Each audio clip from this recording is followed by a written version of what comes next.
Good afternoon, Mr. Lee. I would like to ask you some questions on the merger of Singapore and Malaya. What were the reasons for merger for Singapore? Economically, Singapore wanted a common market and to increase trade. Singapore also wanted to expand industries and have more jobs for the people in Singapore. I tried to explain to the people that merger was a necessity and the benefits of merger.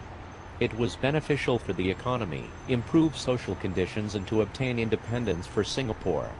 But economy is highly emphasized as the most important issue to address.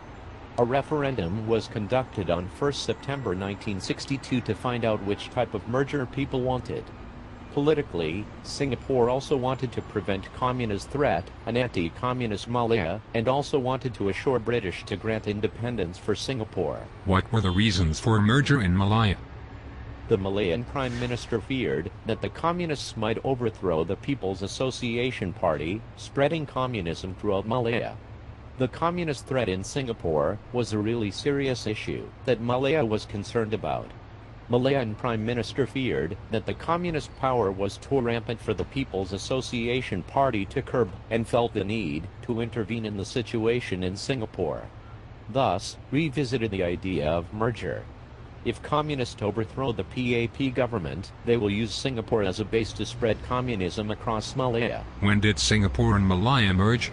Malaya's Prime Minister, Tunku Abdul Rahman proposed the merger in May 27, 1961. Who supported the merger and who opposed the merger?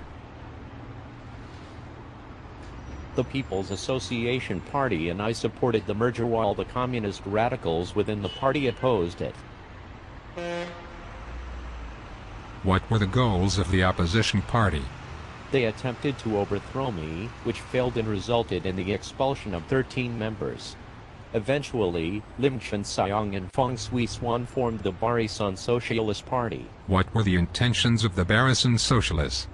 They set up a campaign to oppose the government's plan for merger. Labor strikes and student demonstrations to show opposition as a merger is disadvantageous to the communists. What were the reactions of the People's Association Party? We adopted a year-long campaign to support proposal and proposed a referendum. Was the referendum successful?